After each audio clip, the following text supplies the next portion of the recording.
Jimbo's Garage. Good afternoon, everyone, and welcome back to the shop. Well, I'm sure, just like me, over the years, we've all acquired our share of cordless power tools. And along with that comes a lot of cordless batteries. Like me, I've got various manufacturers, a lot of batteries, and kind of an unorganized situation over here, and I'll take you over and show you that, and then we'll figure out a good way to solve the situation. So let me show you what I have. Today's video is sponsored by King Metals. They've got all your fabrication needs in one location. From hinges to hardware, balusters to metal decor, brass to aluminum, and a whole lot more. You name it, they've got it. Check them out today at kingmetals.com. Now let's get back to today's video.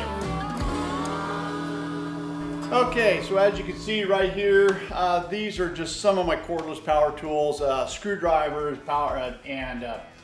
drill drivers and drills and stuff like that. It's the stuff that I most commonly and more frequently use. I've got them set now. The other ones I've got in the toolbox and use them when I need them. But here on, also on my workbench, one of my workbenches here, you can see I've got a 12 volt Milwaukee 4-bank charger here. I've got a Milwaukee 4-bank charger here for the 18 volts, and I got a 4-bank 18 volt for Makita, and some miscellaneous single chargers up there for the Walter, for the Evolution, for the Fine. And you can see they're just stacked all over the place, and I gotta have a better way of organizing these things and creating more space. As you know, every square inch of my shop right here is taken up, it seems like, and if there's any way I can help gain more space and be more organized in the shop, I'm all for it. And so I think it's time that I do something with these battery chargers here and make some sort of a station that will be more functional, more useful, and gain a little bit of space. So what I'm thinking is a 4-story tall charging station that I'll be able to over here and stack up, and I'll be able to stack these in here nicely. Easy access in, easy access out with the batteries, and I think it's just going to be an overall better situation for me here in the shop. So let's get started. Let's see what we can do. All right, so the material of choice right here is some 1-inch square tube 063 wall thickness. This is something I have in my overhead storage up above here. I just happen to have enough to get this project done. And I want you to take a look at this. I got something new from Evolution here. Speaking of cordless, this is the Evolution R185 7¼ inch cordless multi-material miter saw. Now this is a perfect saw for lightweight stuff, just like I'm doing right here. And speaking of lightweight, the saw itself is super lightweight. I'm able to just throw it around easily. And you can see I've got it up on my welding table for making small cuts or a lot of cuts like this. This is going to come in handy for me rather than going over to my cutting station, which is across the shop over there, every time I need to make a cut. So for the smaller stuff like this, it's going to work out really good.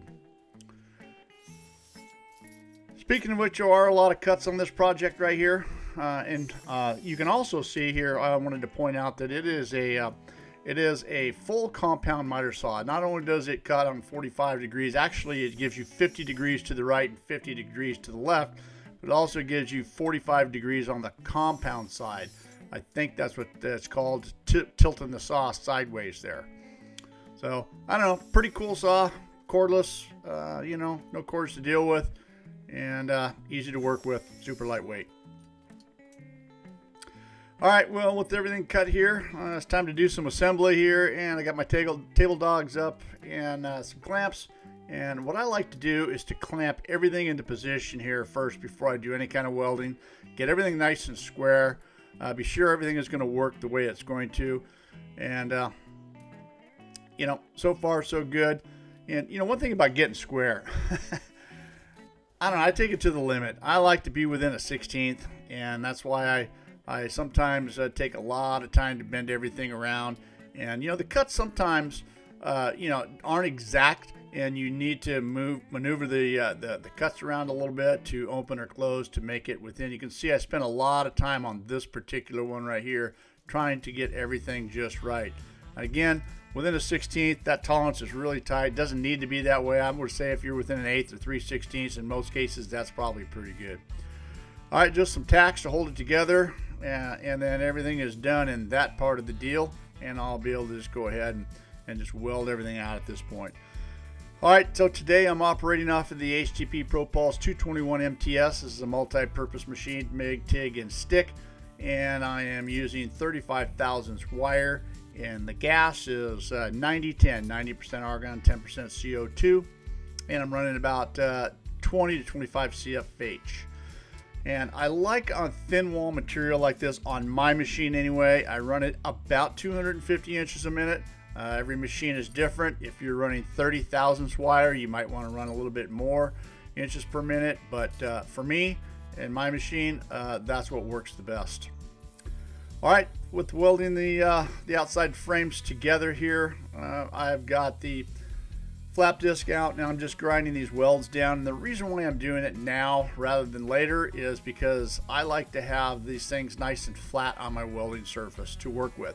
And so by grinding these welds down now, it's going to allow the piece right here to fit nice and flush to the welding table without any bumps or not sticking up, because I'm trying to get this to be as plumb and square as possible. And that's what I like to do.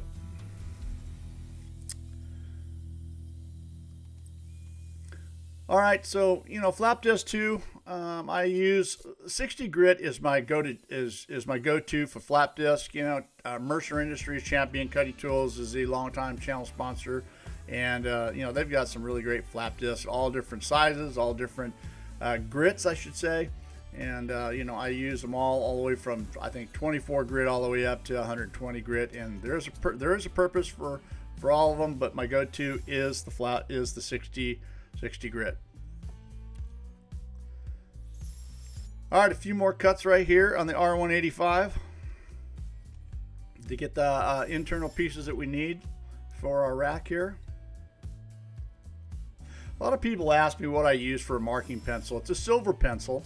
I've got that in my store, my Amazon store. It's pretty handy to have. It's really nice. Those things work out pretty good. All right, clean off the surface, get all the debris away, and then here comes the assembly part of this right here. Now, I try to do everything I can before I start welding up everything. In other words, I try to get the rack as square as possible, as plumb as possible. That is going to assure you the farther you get into the assembly, the better and the easier things are going to be. If you start off crooked and you start off out of square, it just gets worse as you go along. So this is why I take a lot of time in the initial startup here of the assembly. Lots of clamps, double checking everything, be sure everything is nice and flush where it needs to be before I go ahead and start tacking things in. And that way I know that as I get farther into the project, it's going to be that much easier. All right, a couple tacks here, and before I start taking the clamps completely off, I want to cover as much weld as I possibly can. I don't want this thing to be moving around too much, so I'm trying to get as much as I can as I remove the clamps. All right, so for the other side, you might see something a little bit different here. You might see that top rail and this rail right here being 1 inch recessed or 1 inch down from the top. Now that is a mistake.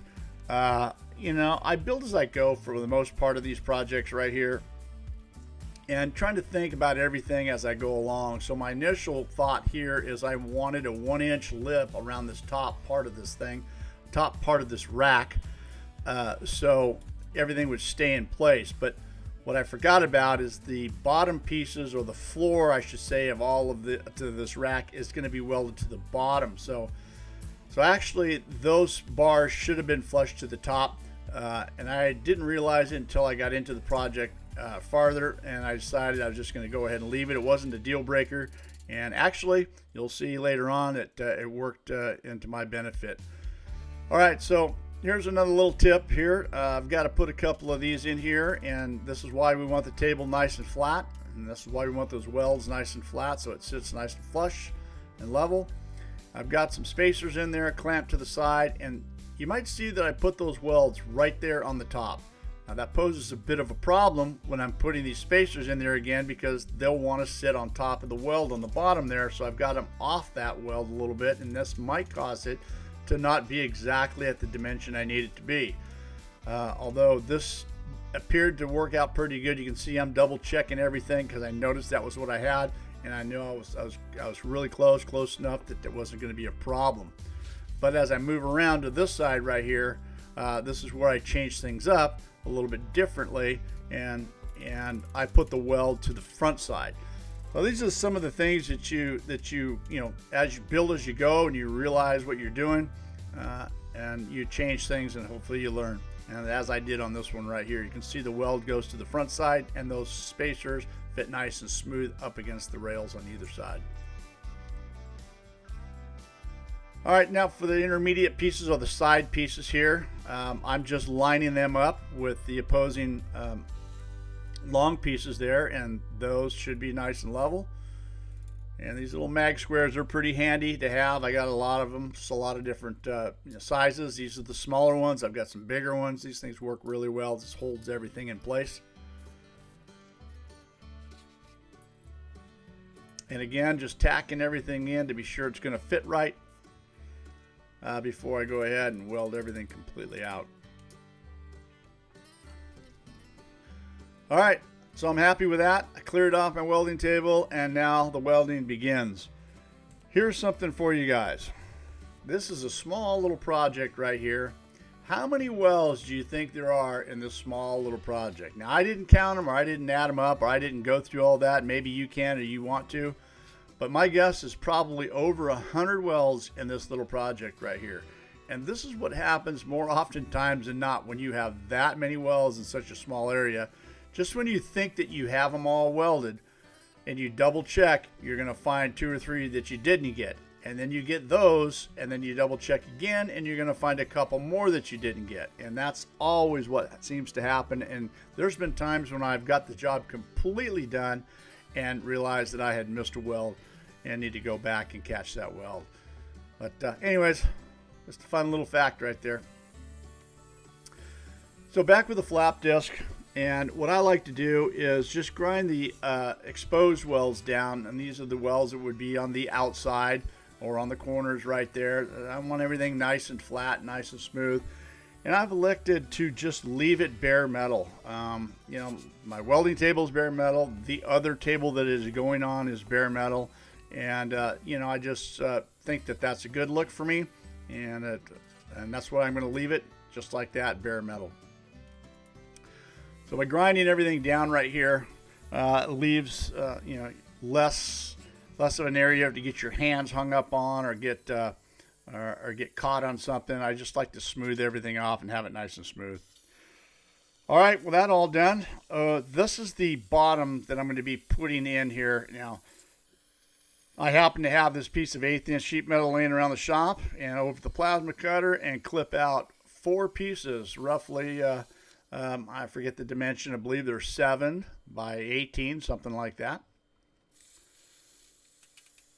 You know, it's the beauty about having a plasma cutter. You don't use it all the time, but for stuff like this, you know, it's the simple, clean, easy cuts, and everything is perfect all the time. The only thing you get is a little bit of dross sometimes on the backside, which comes off with just a cold chisel, just a bare chisel. You just hit that, or a hammer, and it just knocks that little bit of dross off, and it leaves you with a nice clean finish. All right, so I got this cleaned up off-site, off camera I should say, and then here they are going into place. Now this rack is now upside down, and these the metal floor or base is going to be welded to the bottom here. You can see I've used those the bigger mag squares to hold everything in place, and I'm just going to put a small little weld in each corner, and then one on either side there, and that's all really you need to hold it in place. It's going to be super strong. There's not going to be any weight, or very little weight in these things whatsoever. This one here probably needed just a little bit more trimming. It gave me a little bit of trouble as I was trying to hold it in place. It kept popping out, and it was just a little bit too tight. Ultimately, I was able to get it right where I needed it, and I got that welded into place. And for the top piece right here, this is what I was talking about that actually came into advantage for me. Because I have some individual chargers, I was able to take advantage of the bar being offset like this and set this top piece on a little bit of an angle. And that's kind of what I was looking for, and that worked out pretty good for me. I'm pretty happy with that. Again, you know, just building as I go on everything and hope everything works out the way it's supposed to. A little bit of an error turned into a pretty good deal. All right, well, that just about wraps it up. You know, this is a quick project for a Saturday afternoon. And, you know, I'm really happy the way that turned out. And there it is, loaded up with all the chargers. And everything is anchored to the welding table there, or to my other welding table. And everything is nice and organized. All the chargers are in there, and it cleaned up that area really nice. Good sense of organization. I hope you guys enjoyed watching this video. And hopefully you can do something like this in your shop or garage. Thanks for watching. We'll see you on the next video. See you next time on Jimbo's Garage.